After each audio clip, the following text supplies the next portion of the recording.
The video game industry is riddled with cancer and seemingly refuses to get treatment for it. In what kind of entertainment industry does hating your core audience pay off? And at what chapter on your marketing strategy handbook does making someone the literal face of your game, and they, amidst drooling with vitriol, block over 200,000 potential customers on Twitter, including yours truly, fall? Can you imagine going to your favorite bakery, and as you're perusing the goods, the person behind the counter says, "By the way, we don't like serving people who we perceive to be vegetable lovers like you, but buy our cupcakes anyways." Hi, I'm Lucas, lifelong gamer, sex symbol, style.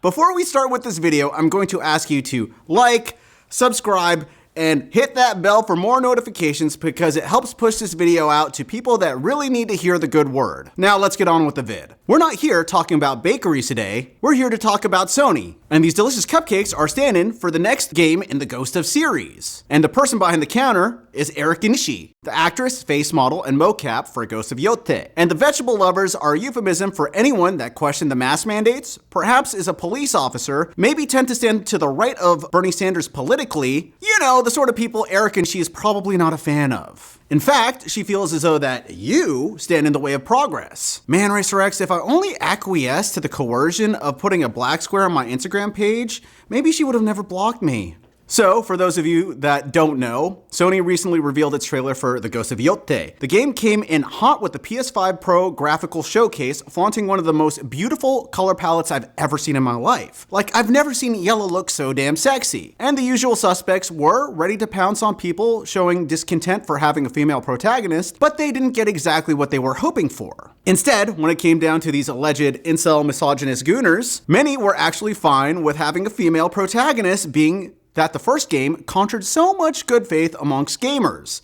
It's almost as though that a particular subsect of gamers that fall into a particular political pool have the strawman archetype of their adversaries that doesn't exactly line up with reality.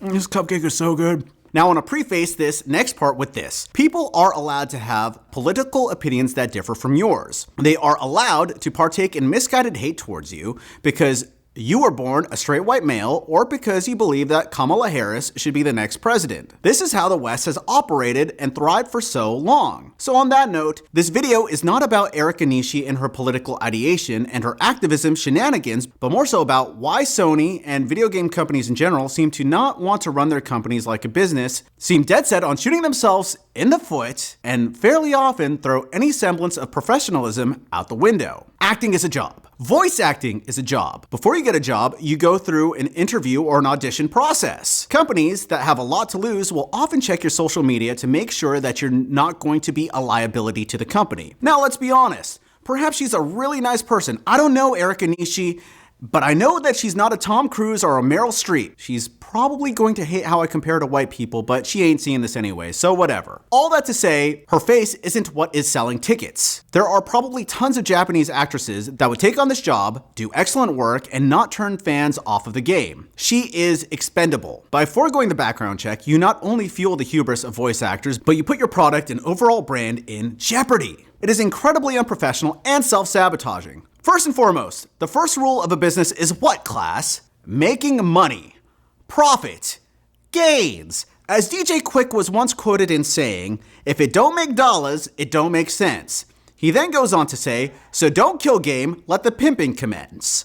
And that is exactly what game companies are doing now. They're not letting the proverbial pimpin' commence. No one says that you have to be Mr. Monopoly, though that would be pretty badass if you were able to pull that off. You as a company can stand for whatever social cause that you want.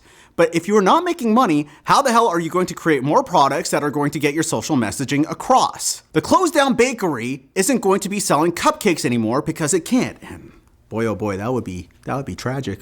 Catch my drift?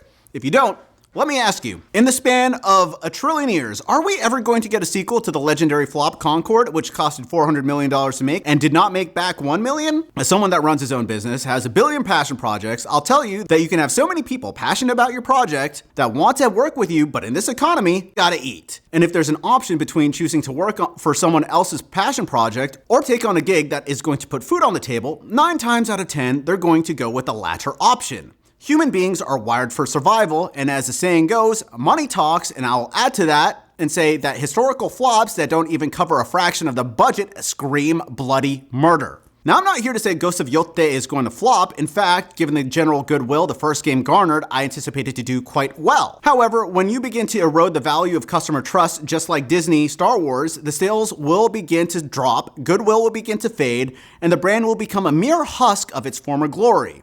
12 years ago, did you ever think that you would see the day where a Star Wars game flopped? Yeah, me neither. The next point would be normally moot, being that Shawn Layden is a former head of Sony, but I'm going to throw this out there to make a point to show you how these game execs truly feel about their customers. In response to the YouTuber, the Mighty Keef, lampooning another YouTuber, Indy Meon, Shawn Layden replied with, 1, it's a game, an entertainment, a story a team of creators believes in, they want to make this.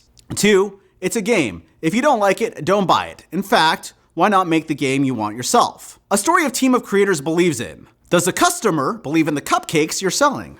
I believe in these ones though, man. Or do they think they taste like the end result of an anal queen's rear end after she's done shooting a cream pie scene? Well, Shawn, as we discussed earlier, money talks. I'm sure there are tons of people that would love to make their dream game, but budget constraints may get in the way of them making a AAA title. Perhaps they would like to join Sony or other gaming giants to make games that they want, but are being blocked by DEI incentives, or perhaps the wrong politics. The absolute contempt some of these people have for folks who support their livelihoods because they're discontent with the slop being fed to them, to me, shows incredible levels of hubris that isn't conducive to a healthy market in the realm of gaming. Lest we forget, the director of Battlefield 5 echoing similar sentiments, only to have the game, quote-unquote, not meet expectations. Now let's talk about the other damaged goods Sony seems to want to jump into bed with. Despite the Rocksteady-developed DEI-laden Suicide Squad's catastrophic failure, and WB supposedly looking to other studios to produce Batman games, Rocksteady thinks that they have it in them to do another Batman game. Okay, that's pretty spicy in itself, but here's a left hook. Sony is actually trying to get exclusivity for this new Batman game. Why is Sony allowing companies to fail upwards? You know, at this rate, despite what I said earlier, we might actually end up getting a Concord sequel. For reference, Warner Bros. Took a $200 million loss on Suicide Squad Kill the Justice League, resulting in a 41% loss in its gaming revenue, as opposed to Hogwarts Legacy, which received controversy upon its release for the franchise inceptor, J.K. Rowling, taking a particular stance on trans people, which sold over 24 million copies, in essence saving Warner Brothers' asses. DEI versus controversial game. What came out the victor? Which one got the results? So that begs the big question. Why are companies doing this? Let's take a quick look at Ubisoft. Recently, the company has been taken private because they feel as though that the Guillemot family and Tencent are allegedly holding the company hostage by tanking the stock so they could buy them at a lower price. Ubisoft is one of those companies fully committed to DEI and the incentives that come with it, and it is reflected in the results of their products. And as expected, their stocks are tanking. Now, the question I'm going to pose is this deliberate? I'm going to posit perhaps, at least in the case of Ubisoft, they know this DEI slop doesn't sell, so therefore they utilize it to tank the company. Perhaps when they purchase a stock that they desire, they'll go back to focusing on profit over diversity, equity, and inclusion. In order to clean up their mess, they even went as far to say something along the lines of, "We have no agendas." Yeah, sure. Again, this is just a theory, but could this be the case for companies like Sony as well? Does the corruption and greed go so deep that execs are willing to shoot themselves in the foot for a little more green? Or perhaps they're just out of touch and think people with side cuts and makeshift degrees on communism know more about economics and what will sell than they do. But whatever their strategy is right now, it just doesn't make any sense. Please, inform me of the definition of insanity. It's doing the same thing over and over and over and over and over again, expecting the same results. I'm Locust. Thanks for listening to me ramble and watching me eat this delicious cupcake. If you like this video and made it all the way through, how about you hit me with a like and a subscribe? And you know what? Comment on the video.